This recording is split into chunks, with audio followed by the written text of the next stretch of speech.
Get in, buckle up, and come for a ride with the HoonTV. Cars, bikes, and anything else with an engine in it. Let's go. A Snap-on franchise is a tool to your freedom, and we currently have franchise opportunities available across Australia. Snap-on have the best brands in the industry, a supportive network with exclusive training, as well as financing options to get you on the road. Are you ready to drive your own success? Visit snaponfranchises.com.au or call 1-800-762-766 for more information. 3, 2, 1, you're on. And a big thank you to start again. And a big thank you to Snap-on, of course, our naming sponsor for the podcast. We're back again. It's very early on I think it's a Thursday. I think it's Thursday. I don't know what planet it is, but I think it's Thursday. Mark Boxer, welcome back to the HoonTV. It's 6:22 a.m. I'm dealing with you already. Now, hang on. I'm just going to just clarify. I haven't had coffee yet. What is this? That's a butterfly clip. It's a bulldog clip, right? Is it? Any of us yawn this morning, because it is about 6 a.m., that's including you, Rory. We're looking at you too. This will be applied to a body part of my choosing, okay, to wake you up, all right? And morning, Rory. Good morning. Good morning, guys. Morning. So before we start on this podcast, I had a crazy idea last night, and since you're the crazy ideas guy. Yes, talk to me. In a future podcast, and we might take some suggestions, I'm thinking that, and we can include Rory in this one, so we'll do like a round robin thing where each of us has to come in with some sort of a hat. But for somebody else to wear. I can own that. I nearly came in with that Mexican wrestling mask. I nearly did. I thought, that's not a hat though. That's a mask. Well, then I thought, you know what? It's really early in the morning. I think you're going to look fantastic wearing a stack hat for the whole podcast. You'd look even better with your whole face covered. Think about that. It already is for radio. I'm in winter mode at the moment. Look at this. It's freezing outside. I reckon possibly we should be given the hat the day before and you've got to wear it on the journey in as well. That might be worth. Because I had a few people looking at me this morning, and if I was wearing that mask... Rory came in on his electric skateboard today, so the stack hat, could be for him. All right. What are we doing today? We are doing lesser-known movie cars. Just the two of us. We're going to rock our way through potentially 30, maybe more, depending on how much time we've got, of lesser-known movie cars. No time like the present. So we get into it? Can we get into it? Let's get into it. We do have less time and more cars than last time, so less of the Jason fluff. Well, I'm going to take you now to South America, the outskirts of Brazil, the outskirts to a town called Cartagena, way back with a movie called Jewel of the Nile, and it was a 1982 Ford Bronco called Pepe, the Little Mule, and it burst onto our scene with Michael Douglas and Kathleen Turner. Do you remember the movie? Yeah, and I'm showing my age by saying that, yep. Yeah, do you remember the truck? I do now, looking at the photos, and the cool thing about this podcast today is I'll openly admit that I've left it all in your hands because you're the lunatic that likes all of these crazy lesser-known cars.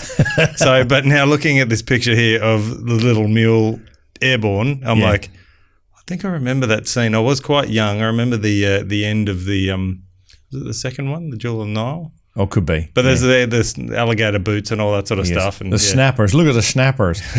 Well, the cops are coming in. They're raiding the drug cartel boss's place. He jumps in the truck. He takes off down the track and they're shooting at him.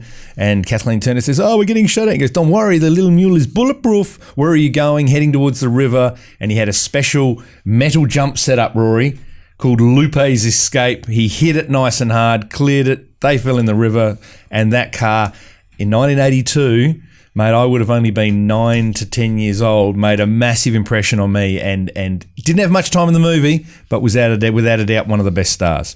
So what year was this? So we can tell everyone how old you are. No, just kidding. All right, so switching camps to our next car. This is something you know about. I don't know about this car. I mean, I dig it. Not much for Stepsides, but... Do you ever remember the movie Red Dawn with Patrick Swayze? Have any of you guys ever seen that movie?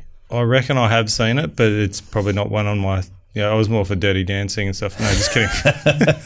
I've seen you dance. It's not pretty. Well, it's dirty, yeah. A 1978 Chevrolet Cheyenne, Stepside, the quintessential American pickup truck of its era. A very similar time movie to The Jewel of the Nile, and these two vehicles burnt the short wheelbase, four-wheel drive-esque type enjoyment into my mind. They ran away from the invading Soviet army was coming in the movie. It was a dawn raid, and these guys were just some, good old country boys, and they had their Pepe shotguns and bits and pieces, and it culminated in the movie where this thing was just blazing around and the Soviets are trying to fire at it, and it's a non-military grade vehicle, but they're sort of sitting on this hill, the sun's setting, and Patrick Swayze tells a very young, I think it was a Kevin Dillon or one of the Dillons, I'm not sure, one of them, get up on the radiator support and pee into the radiator because it's got a bullet hole in it. It was just the quintessential cool way, to end it. So a very cool blue Chevy that burst onto our screen.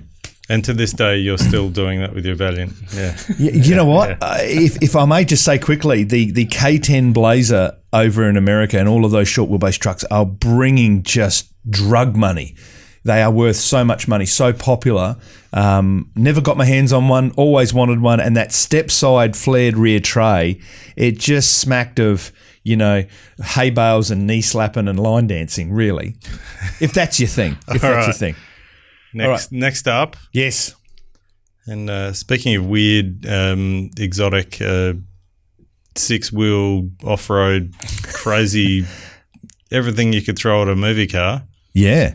And a lesser-known one as well. Well, it was, of course, from the movie of Captain America. It was the 1942 Hydra Schmidt Coupe Grau V16. Okay, now you look at the images and the pictures of this and you think, oh, wow, okay, it's a movie prop. No, they actually made a vehicle for the movie premieres and so forth. And what the movie producers wanted to do is they wanted something that was just over the top, very ostentatious. So they took a lot of styling cues from auto unions and Mercedes 540Ks and so forth and Duesenbergs, and they put it on a truck chassis. It actually ran, it actually drove. And it had that famous scene right at the very end when he's jumping into that flying wing and taking off, and he looks back at the bespectacled professor and says, Professor, not a scratch, and he throws him the keys, and the eyes light up, because for us car enthusiasts, we just wanted to see that thing get an absolute flogging, and I think Tommy Lee Jones ended up behind the wheel hanging off of a cliff in it, and it was a pretty cool thing. And there is another vehicle in this list that is what I'm going to call the sister car to this one. And that's coming up soon. And see if you can, in the podcast, try and cast your mind towards what that may be. So, well, I'll tell you just really quickly, looking at this thing though, it's got sort of semi-off-road-ish tyres. Yeah. And 6 of them. And probably the most woeful amount of ground clearance for any off-road vehicle I've ever seen. I think it was probably a weight, hit it hard and it will move mentality. But it did have a front mount crank blower on it, which I thought was pretty cool. Very cool. Anyway, let's move on to number 29, no particular order. Tell us about this one, Mark. I know you know a little bit about this one. Yeah, well, this is a suggestion I threw in because you don't really notice it when you see the movie, but a bit of a teenage hero movie where the young bloke ends up being the hero in the end, and the bully gets the crap beaten out of him. Yep. Never back down. And he's driving a 1968 Ford Mustang GT. Which is, and visually, it is pretty much the Bullet Mustang. Wow. So, and it's in a few scenes in the movies, in the movie, and one well-known scene where they pull up at the lights and he's having a flashback or something like that because I think Steve McQueen in Another Life. no, he's having a flashback or something like that, and then he goes all vague and he's sitting there and some 3 big Latino tough guys in a Hummer behind him start honking him, and he gets out and he's all pissed off and gets out and then basically beats up 3 guys bigger than him and smashes one of their heads through the passenger mirror or something. And what's that got to do with the Mustang? Well, they're sitting in that car at the time. So okay. Yeah, right. Yeah, but just you look at that car and then you look at the Steve McQueen Mustang from Bullet and you go, hang on a second. Do we do a special mention to the type of wheels that are on that? Go for it. Do you know what they are? The wheels? No. I've forgotten the name of them. They it's too early. Torque thrust. There you go. Very, very cool. And they were a post-cursor precursor to our infamous Hustlers. Do you remember the Hustlers? They were the painted, centered dragway splats. Oh, yeah. So the torque thrust was that type of wheel out of America. Very cool one. We got the poor man cousin. All right. A car with like way less. Should we throw this to Rory? Because I think is he awake? Rory, this next one's yours. Have you got it? I do have it, but I don't have my shot queued up. There I am. Hang on. Now I do have it. We're high tech here. Bear with me for a second. Right. Hang on. I'm gonna intro this one for you. The 1984 Ford Ecoline Mutz Cuts car from Dumb and Dumber is my suggestion. I'd like a quote, Jason, from the movie. Lloyd, you had 2 pairs of gloves all that time? There's just so many quotes in that movie and so many silly lines. But even I think for me, it's the shot where the thing comes airborne over. Oh, yeah. It has been replicated. Dogs, getting thrown around in the back and then coming out with like all the hair all messed up. Well, I thought that was quite artistic. It has been quite replicated a lot. It's one of those cars that you wouldn't think would be replicated, but a lot of people build replicas over in the US. It seems to have a bit of a cult following on its own, you put in Google Image, you see quite a few other people who have mocked it up, done their own version of the Mutz Cuts car. Yeah, well, so, from the movie, Harry Dunn owned the van, and he famously put all of him and Lloyd's life savings, which was about $2.50, into turning it into the most unique thing ever with an engine. Now, they got stranded in Nebraska, and I can't remember why. I remember his leg catching on fire when he was talking to that chick at the servo, but had no cash, and they sold it to buy a mini bike called the Hog. It's a stretched frame Tom Thumb mini bike, and they also are quite coveted in the US. So I'm just going to end this one off though with the scene. Do you remember the scene? So the cop who I think was in Something About Mary, the 7-minute abs guy. Yes, same guy. I've forgotten the actor's name. With a scene where they've not pulling over because they're in a hurry, so they fill up a lot of bottles in the car, and then the cop takes a swig out of one because he thinks they're drinking beer, and it's and tells them to get out of here. All right, get out of here. Next car. And we go to the sister car from Captain America, which is, of course, an earlier movie, a bit of an adventure movie. A lot of stars in this one called The League of Extraordinary Gentlemen. Can you do a good James Bond, Sean Connery accent? Can you? Leave that one. Okay, Captain Nemo's 6-wheel convertible. The wheels, the dual wheels are at the front. This was an interesting car. This one came on the scene when probably early digital modified car scene was making a transition to the internet, and it had a lot of kudos at the movies because when it came on the scene, it had a V8 soundtrack. It was moving really quickly, and whilst it was a fictional movie, it was quite exciting to see it included because Captain Nemo's gear in the movie was cool. That submarine and the thing that come off the side. So the car was a genuine deal again. It was they built it for the movie. It was $165,000 to build at the time, which would have been nearly close to $1 million bucks now. Not bad considering they used 6 Weber lids for the hubcaps, but yeah. It was based on 2 Cadillac limousines. The chassis design was taken from a bridge, believe it or not, because it had to be so big. And you remember it had a very ornate front treatment on each side by the lights. They were one-piece cast aluminium pieces that were hand done. So it was a pretty cool thing. Came up on eBay recently. Didn't tell me the price it sold for. Probably not a lot because I think that movie is widely hated. Really? You know what? And that car there would probably be guaranteed that you'd be the only one to rock up in one at Coffee and Cars. I actually didn't mind it. I actually thought it was pretty cool. You'd have to have one of those, those moustaches that you could go like that. You know what I mean? Or maybe the Monopoly guy hat. Yeah. And a security guard so that everyone that wants to punch you in the face. Yeah. All right, let's move on to something. To a way cooler car. With lots more power and lots more cool. Mark, go. Slice Stallone's F-Truck from The Expendables. Yo, Adrian! Wrong character, but yeah. No, yeah, awesome car. Gets all smashed up and bullets and stuff through it in the movie, but built by West Coast Customs. Yeah. And, I mean, it's not anything out of the ordinary as far as building cool old F-trucks and stuff like that, but it just suited him and his character in the movie. Matte Black, slammed, big wheels, big horsepower. Yeah, a lot of Hollywood, like The League of Extraordinary Gentlemen, when it came to Expendables, you have to have authenticity, and all of his stuff that he was doing with the stretched Harley Davidson and so forth. If he's going to drive a car, it's got to be something special. Now, we know there's another movie that Sly Stallone's in. I haven't included it in here. I'm going to say it straight away, Cobra. And this vehicle is very Cobra-esque with the fact that it's been modified correctly. But I don't know, Rory, you might want to chime in here. What do you think gives this vehicle more provenance? The fact that Sly drove it in the movie, or the fact that Jet Li was sliding around in the tray at the back with a machine gun? The Jet Li factor. I think so. Yeah, it was a cool truck, and I'm really glad we got to see it. And I think it spawned a lot of replicas. A lot of people got into the Fords after that. But speaking of getting into vehicles, I don't think any vehicle on this list had as much of an impression on the buying public as the next one on our list, which is from Risky Business, the 1978. Can you believe that? 78 Cue Porsche. the music, the socks. Yeah, Porsche 928. Yeah, and the cool thing about this one, and this is one I suggested, was totally stock car. Yeah. Yeah, nothing, no Well, anything. it was newish at the time. Yeah, yeah. You know? So they've taken what's quite a exotic, expensive car, and I think was his dad's car. Yeah, I think it was. Yeah, it's been a while. Yeah, Yeah. Dad had gone away, and at the time, the 928 in America was a bit of an oddity. They were trying to sell them and shift them. It was a front-engine Porsche. It was a big deviation from the 911. And a V8. It was a V8, and really probably more a vehicle for the high rollers, the top end of town, because they were so unique.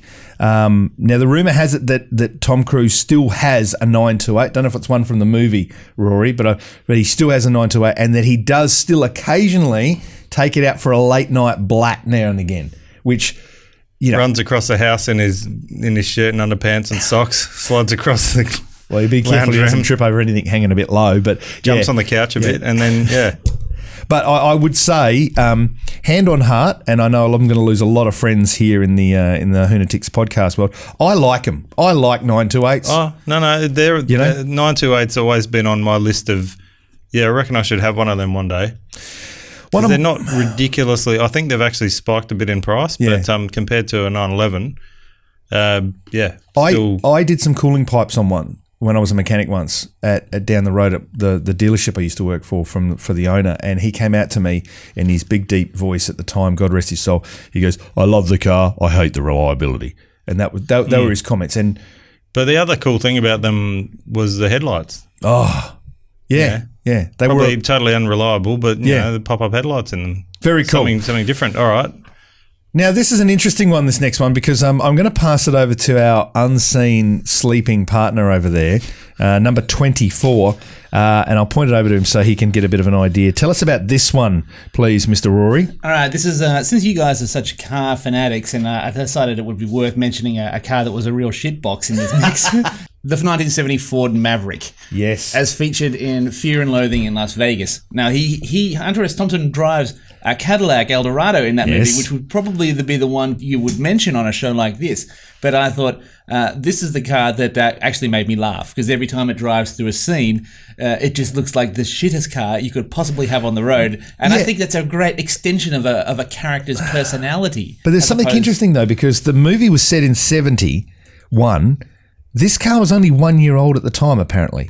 Ah. Yeah, so like, I mean, obviously the movie was made a lot later, in the 90s or whenever it was, but it was set in 70, but the car was, 1971 in Las Vegas. And at the time, this would have only just come off the showroom floor. So, there's always a big thing on online comments about cars and movies, and they're all saying, moral of the story, don't lend your car to a drug dealer. That's what's going to happen to it. He's got mismatched wheels. He's got Hawaiian shirts hanging out the window. Well, can you notice something on that one, Mark? Can you notice something that the Australian design team at Ford Australia stole unceremoniously off that car, obviously, for the Ford Falcon range of the time here in Australia? Can you see it?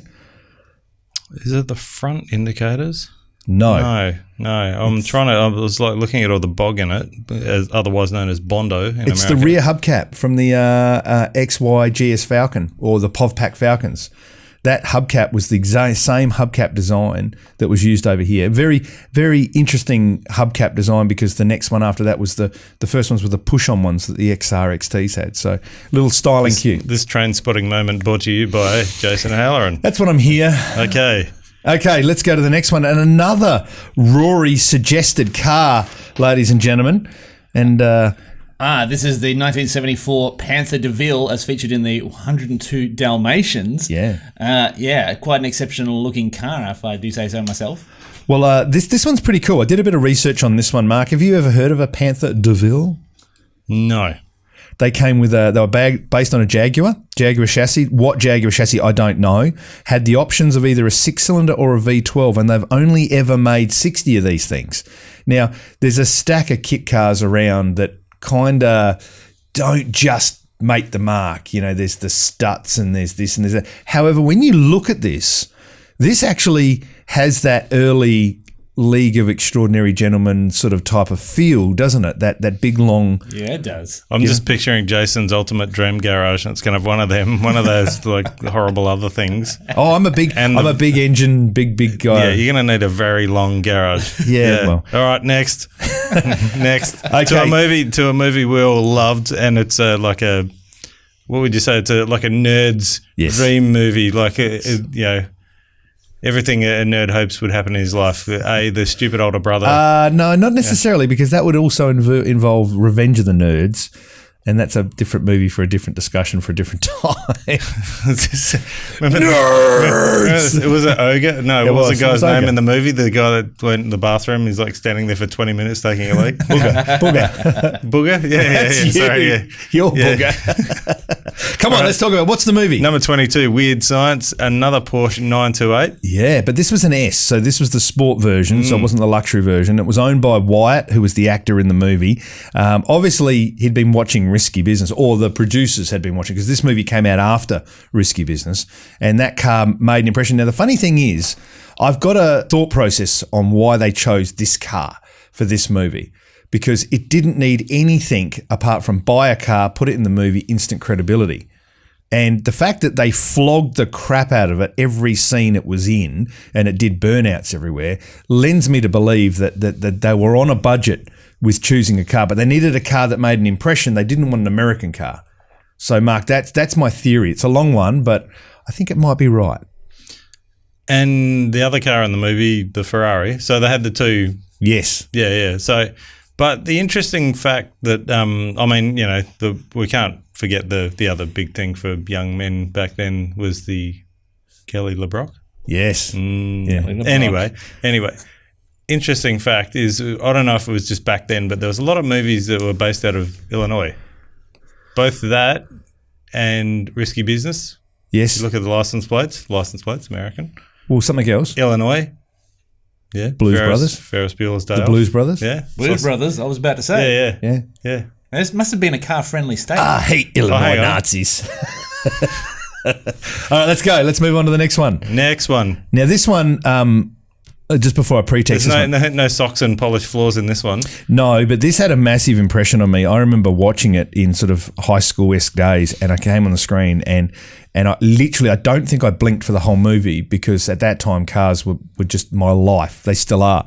And it was, of course, the movie Days of Thunder, the 1989 mellow yellow Chevrolet Lumina NASCAR.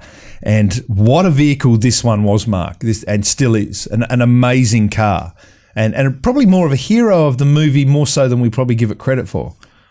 Well, yeah, and I mean, like NASCAR is a massive thing, but it was kind of it's almost like the Fast and the Furious. It's kind of that movie that had to be made. Yeah, and obviously, a few years later on, they made Talladega Nights, which was a little less serious, a bit more comical. Yeah, I guess. There's a few really good scenes in that. Also, the scene where because obviously Tom Cruise plays Cole Trickle, the guy who knows nothing about cars. But I'm dropping the hammer. But remember when he gets introduced to one of his sponsors? Yes, I do. Yeah, Champion Spark Plugs. Nice to meet you, Mr. Plugs. Yeah. Well, let me just quickly run you through some backstory on this one here. It had 650 horsepower. That's really all I probably need to tell you. But the real interesting thing of the whole lot was that they wanted to have authenticity in the movie. So all of the vehicles from the race scenes that they used in the movie were actually raced. and they were given to the guys, and they were raced in the cup races, which were a sort of step down from NASCAR, but still on the tracks and so forth. This particular vehicle was used in Phoenix, and it led one of the 100-lap races before the engine blew up. So they got all of the footage they needed from those races, which I think is pretty cool for a movie to go to that length to make it authentic. And back then, really, they were just starting to transition to digital. So a lot of this stuff had to be done to get the footage. So big tick in my box is that one. Just to drop the mic on that car, I don't know if it's the exact car, and I doubt it is, but there's one in Adelaide. Boom. Yeah. Anyway, next. And a shitbox rally version too. Head to the website to see a photograph of it.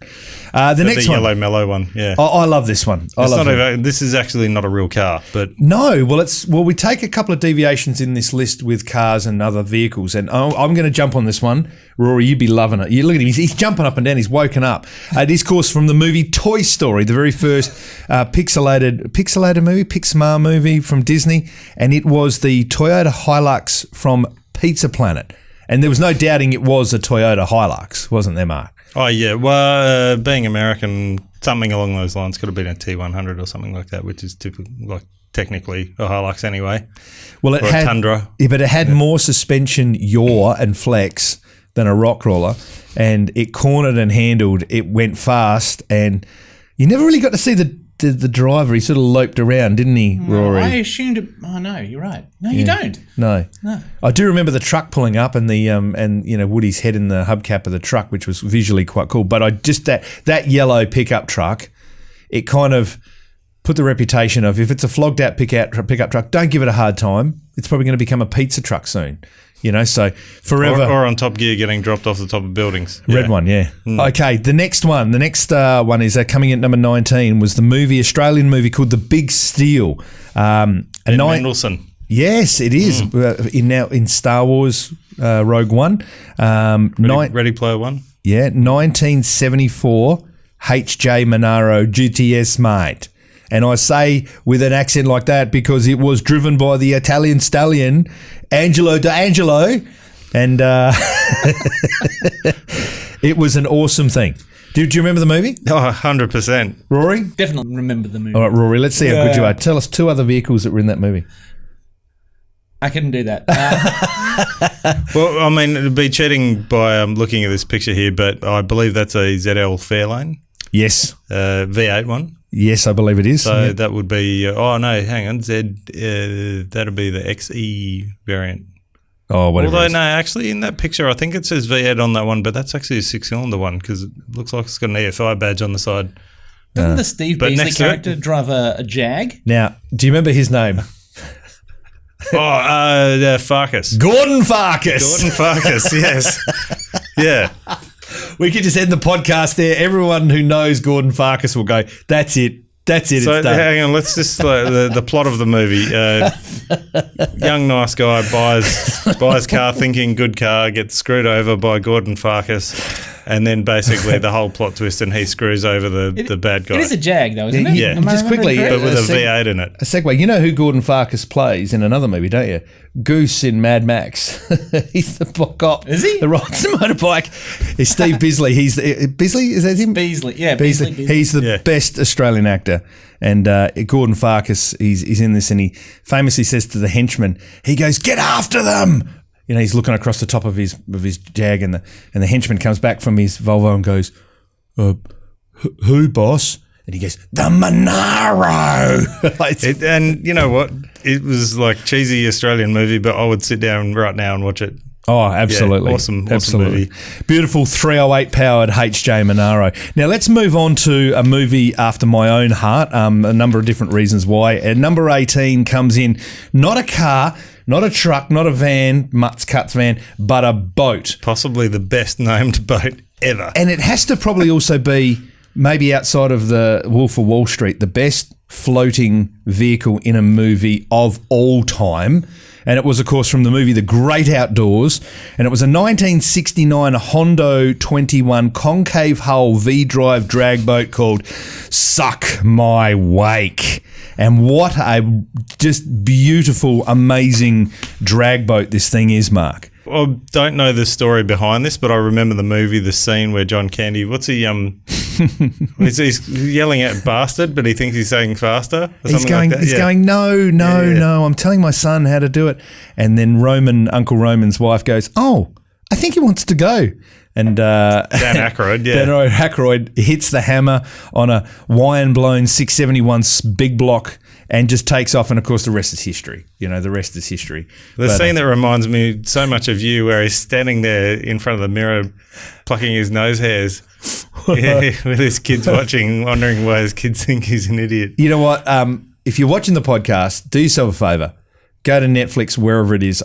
Watch the movie tonight. Guaranteed to forget all about all your troubles. You'll see the bare ass bear. You'll see the country, the hillside, and you'll see "Suck My Wake," and it will give you an appreciation of those 60s, 70s drag boats. That look at the thing. It's it's like Lucifer's Death Squad. That thing. What a machine. You know what? I don't know the story behind it, but I remember all the scenes in the movie, and I would almost guarantee you that they've gone to shoot the scenes for this movie, and they've rocked up, and that just happens to be there. Well, it was on the boat. It was on the lake, and they saw the boat, and they said, "No, that's it." I think it was going to be a different color, but the director said, "No, I want it to be that color." But interesting fact: when you watch the movie, every time the boat is running, the blower is not turning. Right. probably didn't have the budget for the fuel. No. And a quick shout out to the American Racing Hurricane wheels that are on that, which were on the General Lee too. So a bit of a nerd fact there. Okay, on to the next movie. This one came up as an absolute surprise. It caught us unaware in the movie, and the car nerds out there were probably sitting in the megaplexes went, oh, yes, literally like that. And it was the movie Elysium starring Matt Damon, and it was the 2014 Nissan GTR post-apocalyptic monster. Do you remember that one? What did you think when you first saw that on the screen? Oh, it was cool. I mean, kind of current, and yeah. Well, it was a new car at the time this movie was put out. And it wasn't as though they'd done a deal with Nissan, because I think my memory serves me correctly, there was a Chev in that scene as well and something else. So somebody on the production crew went, no, I like GDRs, like that. And they've put that in there. It's like they've taken a GDR and tipped a bit of Mad Max and a bit of Death Race into it. And it worked. Yeah. It worked really well. There was another car. Oh, I've just opened the can of worms, Death Race. Oh, no. Yeah. Well, so many more cool cars than that one. Yep. Anyway, Mustangs. Well, there is one other vehicle that's worth an honorary mention from the movie Elysium. And if you were eagle-eyed and spotted, I think that person in the production team had their way with the bad guy's spaceship that flew off, the red and black one, because it had a big EB on the side of it. And of course, anybody who knows anything about cars, that of course is an insignia for Bugatti. The front of it looked like a Veyron, so it looked like a 2065 Bugatti Veyron. So keep your eye open for that one. But he's just completely gone off on a tangent and missed his perfect segue from me mentioning Mad Max into the next car. Well, not really, because, the next car, you know what, you can introduce it. You introduce the next car. I'm just like remembering the fashions from the movie. But yeah. The chopped down F100 snake truck. Yeah, from Mad Max 2, 1972 Ford F100. The fashion of Wes standing up there, Vernon Wells, I think his name is in real life. He's wearing there's a lot of baseball gear. There's a lot of American football gear that suddenly shows up in the outback of Australia, even though we didn't have that sport here. It was an incredible F100 truck, because it was a genuine short wheelbase hardtop F100, but they put an old boat windscreen on it. They chopped the back of it down, and it had a dart gun on it, and it was kind of confronting the car. It was real, like death had arrived. That of all the vehicles, it wasn't in that movie. And there's a stack of vehicles, Monaros and Chrysler by Chrysler coupes, and a Statesman without the front end on, but with a blower and twin cars. This thing here kind of said, you're in some deep crap if this thing rocked up. And it survived. This is still kicking around. Up Broken Hill Way, there's a guy that covets a few of these vehicles, and he just won't let anybody in. But the snake truck from mine is probably one of my favourite vehicles from that movie franchise. So, And then going to yet another Tom Cruise movie, he seems to be a man of many car movies. Yeah, he did. And, of course, it was the movie Rain Man. Now, everyone thinks we're going to talk about that beautiful convertible that, the Judge Wapner watching, Rain Man. But it wasn't. It was the opening scene. You did that so well. Definitely Wapner. What better way to capture an audience's imagination and totally throw them off the movie? Okay, so you want to start with a scene that confronts people, but then send the movie in a different direction. They open the movie with a scene of 4 1988 Lamborghini LP500Ss sitting on the docks in wherever, probably Illinois, right?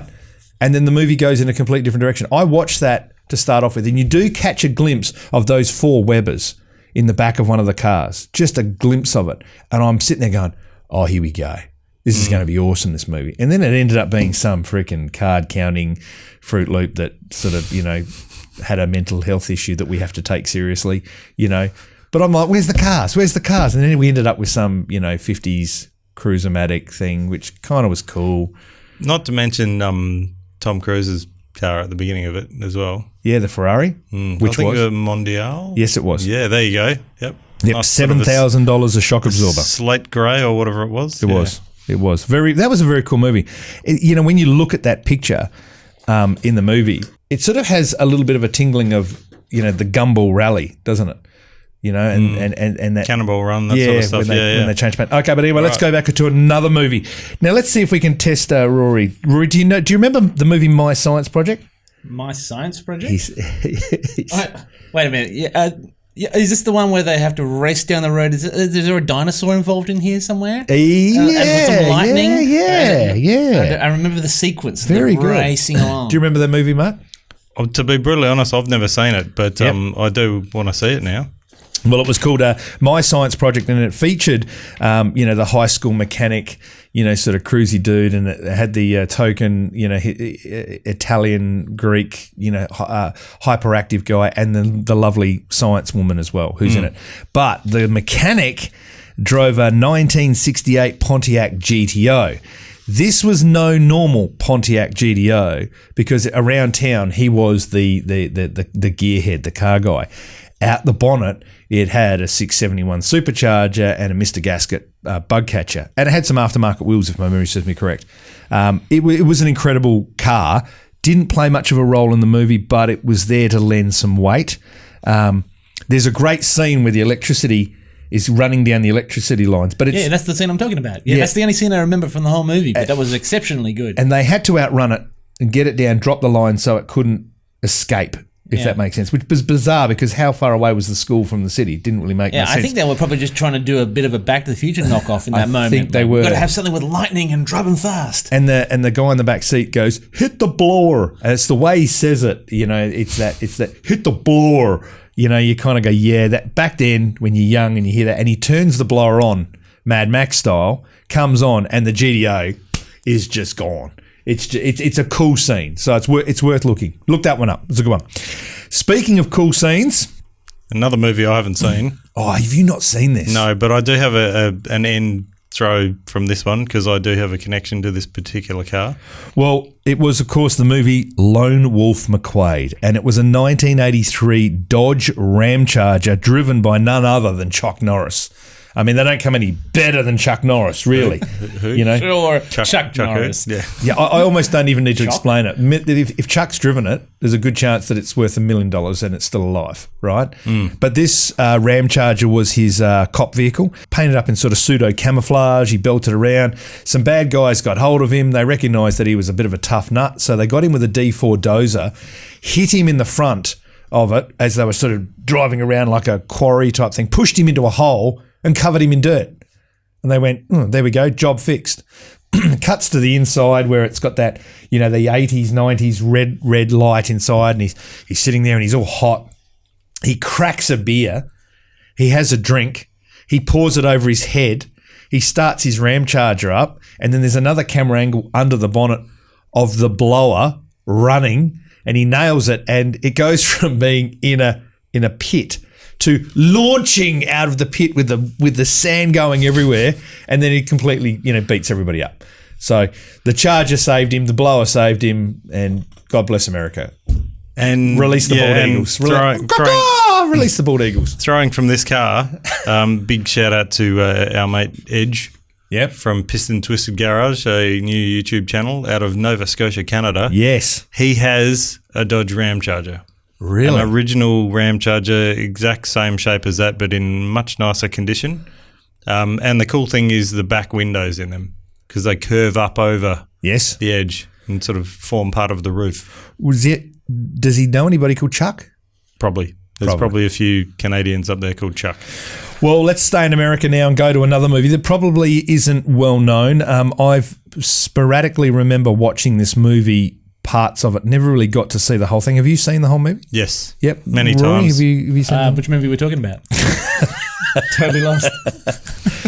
It is a movie called Corvette Summer. It featured, a 1973 Chevrolet Corvette Custom, driven by Star Wars and Jedi Master Mark Hamill. So, yeah, long story short, Van Nuys High School, I think it was, all the guys in there build this ridiculous, crazy car. It gets stolen, and then the movie plot is him and I've forgotten the actress's name, but on the road trying to find it, and they find the guys that stole it, and it's been repainted and stuff like that. Wow. So, but probably the most out there looking Corvette you've ever seen, and also with hurricanes on it.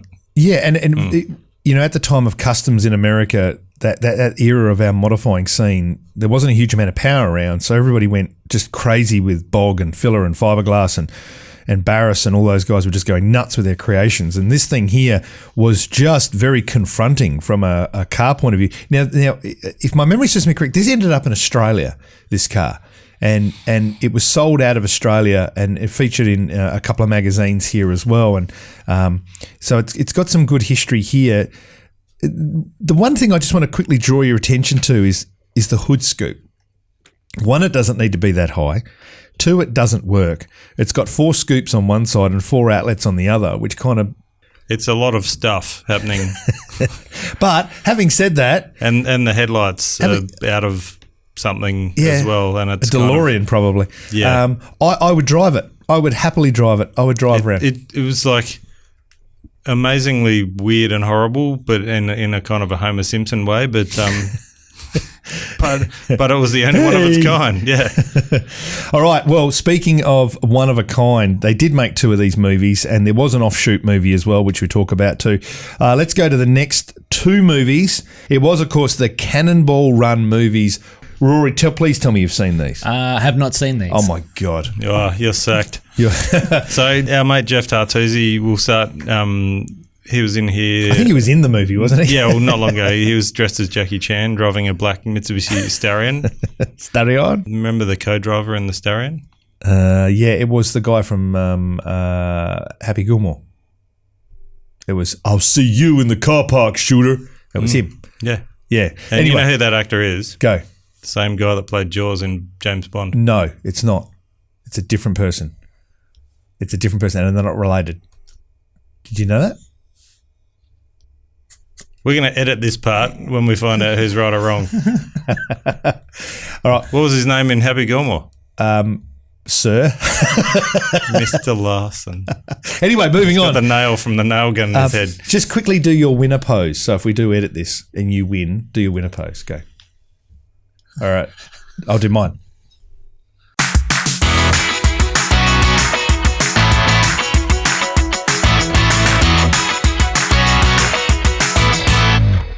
Okay. All right. So anyway, here we go. Back to the Cannonball Run movie. Just race through all of the race through all the cars, and I'm going to end with the bit where he's like, "Would you like my penis?" Okay. Yeah. Lamborghini SP 500S, Mitsubishi Starion, NASCAR's Bigfoot, Chev Julie, Mercedes Gullwing, Rolls-Royce, Porsche 911 Turbo, Ambulance, Ferrari 308 GTB, Shelby Daytona, Cadillac Coupe de Ville, Aston Martin DB9, Purvis Eureka, Porsche 928, Cessna Plane, Alfa Romeo Boattail Spider, Subaru Leone, Honda Civic, Chev Julie Truck Supercharged, C5 Corvette, Ferrari Dino, Di Tommaso Pantera, and a whole lot of cop cars.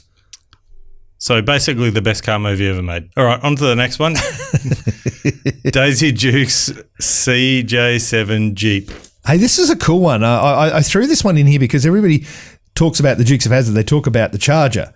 And there's a couple of cars that are attached. One is Cooter's Chef Julie pickup, tow truck. Boss Hogg's Cadillac. Also, Uncle Jesse's white F-150, which is currently for sale at the moment with a 429 in it, genuine with the letter of authenticity. You can buy that right now. Jason's garage just grew again. Oh, yep.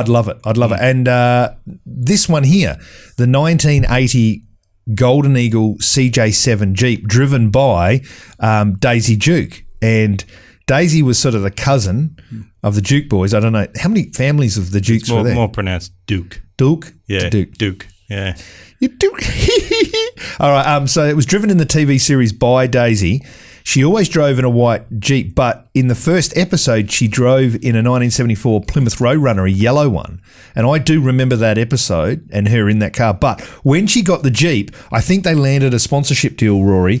And she got, not only did she get the Jeep with the Golden Eagle, she got the gold wheels, the gold style trimming, but she had the word Dixie on the side. Do you want to know why they had the word Dixie on the side? Why is that? That was the car's name. Ah. Yeah, she called her car Dixie. So it was a very personalised thing. Later on, there was a lot of dealership specials where that you could go in and buy a white Eagle Jeep and they would put Dixie on the side of it. So this car, whilst it wasn't the main car, it was an accessible accessory from the series. And you've just segued yourself by mentioning the Charger.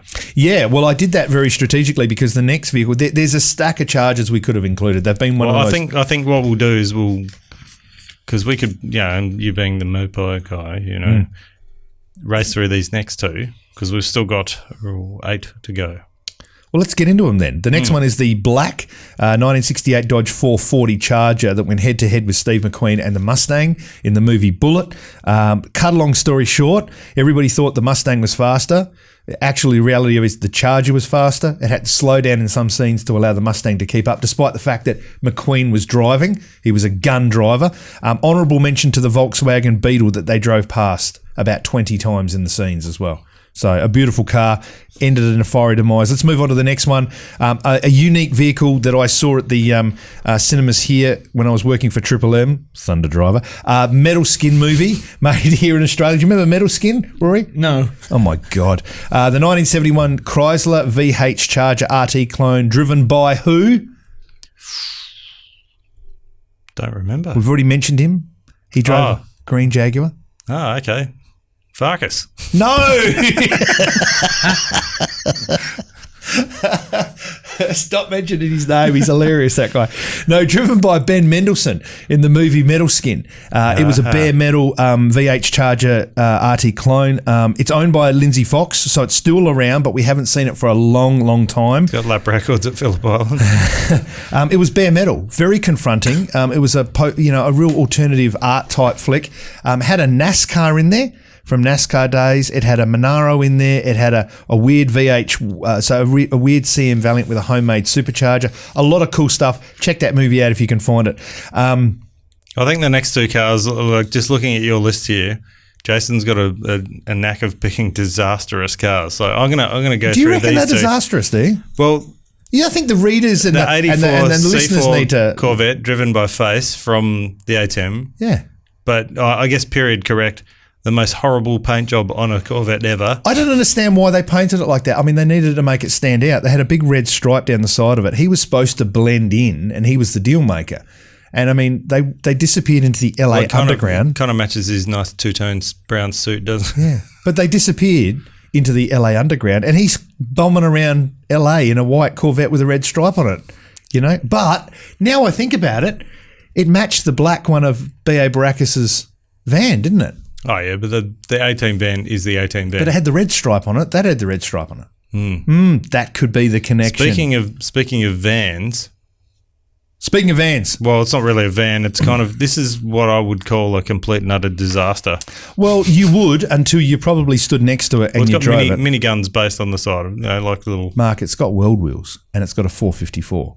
So it doesn't really matter. That's cool enough. It is, of course, from the movie Tango and Cash, right at the very end, the 1988 Chevrolet K2500 Silverado, which I believe was a vehicle. It's like a full-size van in there. Have you ever heard one of these things before? Yeah, They are a real thing. Yeah. So basically anything you could buy in a pickup in the States, you could kind of buy the van version. Like that's why you had all those This is V10 Ford vans and all sorts of weird stuff. It showed up on the movie scene quite unexpectedly. Unlike Rain Man with the scene at the beginning, this was the scene at the end with these two guys, Kurt Russell and Sylvester Stallone, and then they roll this thing out, and it's like, yes, had nitrous, could run 10s. I'm going to give you 10 seconds to talk about the next car because. Then again, no. Well, the next one is simple. It's a really easy one. It wasn't on the screen for very long. It got smashed up quickly. It was from the James Bond movie The World Is Not Enough. It was the 1999 BMW Z8 Roadster. It had everything. It was totally loaded. It was cut in half by a saw-wielding helicopter. Just quickly, though, that this car was a pre-production car from what I can research and what I can find. There wasn't many of them available at the time. It made it onto the set. It got there. They used the driving version and then they cut one in half. So I believe the pieces of the car are still at Pinewood Studio on display, like two pieces of the BMW just sitting there, which I think is pretty cool. And a unique car to say the least. It was kind of the car that BMW should have made more of, but instead they made the Z4. Yeah, I don't understand. It was a V8. It had a lot of potential and highly prized. Not very reliable, but highly prized at the moment. Let's move on to the next one. Another one of my favourite movie scenes. Quotes from this movie. From the next movie? Yeah, every time he swears. Well, it gives you a fine, doesn't it? Yeah, what's it say again? John Spartan, you have been fined 2 credits or whatever. Oh, we like listening to this channel. Harbour hot dogs, the hot dogs that you should eat. Okay, it's Demolition Man. It's the 1970 Oldsmobile 442. Do you know what that stood for, Mark? 442. 4 barrel? Oh, yeah. 4-speed, 2-door. Simple muscle car torque. It was a beautiful thing, red thing. Matador red came through the smoke in the underground of LA or San Angeles, which was the big multi-town. Come up through the floor. John Spartan just went, oh, hell yeah. Jumps in it, broad slides out through this like hallway. An early homage to drifting, comes out full lock on this thing and then chases after Wesley Snipes, who's driving his electric car. It was an awesome appearance of a car. And a beautiful, lesser-known one. Let's move on to this one. Do you know this one? Which one are we talking about now? If you don't know this one, then you truly are. I know this one. What's this movie? And what's the story? We're talking Ready here, Player right? One here. Yep. Ready Player One, the DeLorean makes his triumphant return to the big screen. we threw this in for Rory, didn't we? Come on. We did this for Rory. But not just a DeLorean. Not just the DeLorean? No, it was the Back to the Future DeLorean. Oh, the Back to the Future DeLorean. Yeah, It should have been more 1981. specific. Exactly the DeLorean. DeLorean DC-12. Complete with flux capacitor in the back seat. And you know what I mean? Even though it was a fully animated movie, and No, everything. it wasn't. Well, no, sorry. Partial. All those scenes where they're actually in. What was the place they went to again? The Oasis. The Oasis. That's it. Yeah. So all of that part of the movie was animated, but it was actually a super cool movie. Oh, but brilliant. Yeah, and to see that car roll in, it's like, In the scene, the driving scene, the Easter eggs in this movie, you have to watch this movie half a dozen times. Spielberg did a great job. There's the Mad Max coupe, the A-Team van, the Bigfoot and everything. But anyway, look, it was like a Walmart commercial. Yeah. It was fantastic. No, it was a really good movie from a nerd's point of view who likes movies. I happen to do that.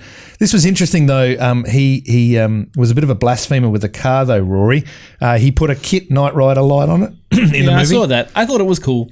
I didn't mind. He put some Ghostbuster logos on the doors and stuff like that, and did a few other little things. Because I don't remember that. In a video game, you can do what you want. You're allowed to personalise, and that's what he did. But it was a good movie. It's worth looking. It makes an appearance a couple of times, and it has a great final scene with a soundtrack courtesy of Twisted Sister. We're Not Going to Take It, and there's a good opportunity. I know we can't because it's royalty, that music, isn't it?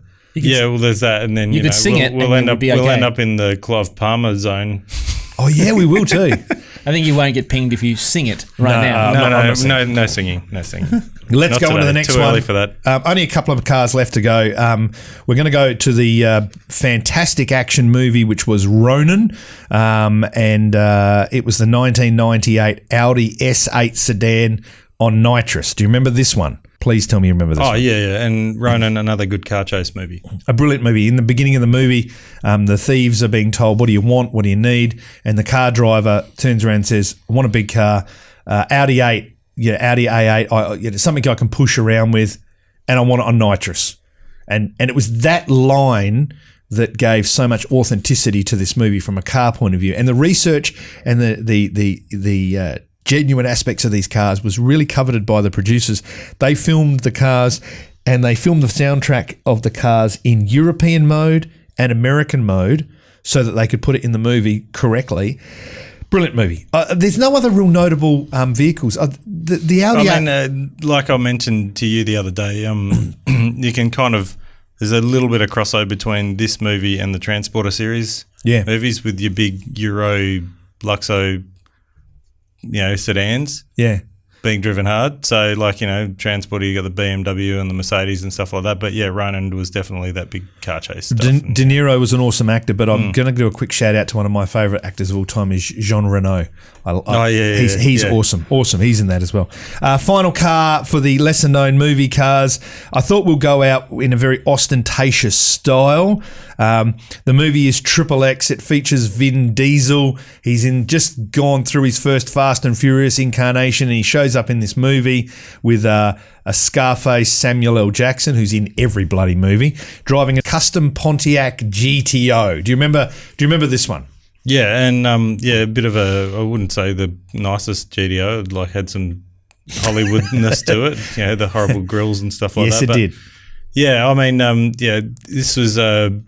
This is before the Fast and Furious, wasn't it? So no. Hang on, just after. Just after. So Vin Diesel was. They're going. Oh, this guy's. They had to put a car reference in there of note to link it across because they probably thought Fast and Furious was massive. It was getting a lot of hype, and you notice the car was in the movie towards the end, so probably going through production, and they were filming last minute edition, and they went, "We've got to chuck this in." And you know what? It worked. The car itself. There's some scenes in the movie, if you're a car guy and you watch it, the car looks weird. It's really low at the back and it's got like ground effects, almost like it doesn't look like a car. It's like a cardboard cutout because a lot of this was filmed in Prague in Europe. And I can't think there was many 1976 custom Pontiac GTOs sitting around Prague at the time. So I don't think it was a 76. I think it was a 66. I do apologise for that. So yes, it's a cool car. It came back in later movies. With rockets and all that sort of stuff involved. It is a functioning car. It's sold a couple of times. It's worth a bit of money to the right collector. And that, my friend, wraps up. But 32 cars, and you know what? There's probably another 150 that we haven't mentioned. Can I quickly just say, Back to the Future Black Hilux that Marty McFly drove, the Munstermobile. That car was hot. And the John Wick Mustang. Just want to quickly throw those in there. It doesn't stop. Hang on. You mentioned Rock. Yeah. The Rock. Yep. His truck. Walking Tall? Walking Tall. Walking Tall. Yeah. This is why I'm here. His truck from that movie. There's stacks of movie. Matt Dillon's Monaro GTO in the Herbie movie. All sorts of great reference movies and stuff. Do yourself a favour. Have your own list. Keep an eye out for them in movies. See what pops up in the background. And what are you doing? Just having a yawn. It's yep. Yeah, there you go. Do you want to apply No, because we're just finishing. Oh, okay. So, lucky man. Yeah. Lucky man. That's it. That's a wrap. High five. 32 cars. Awkward high five. Roll the music. Get in, buckle up, and come for a ride with the Hoonatics. Cars, bikes, and anything else with an engine in it. Let's go.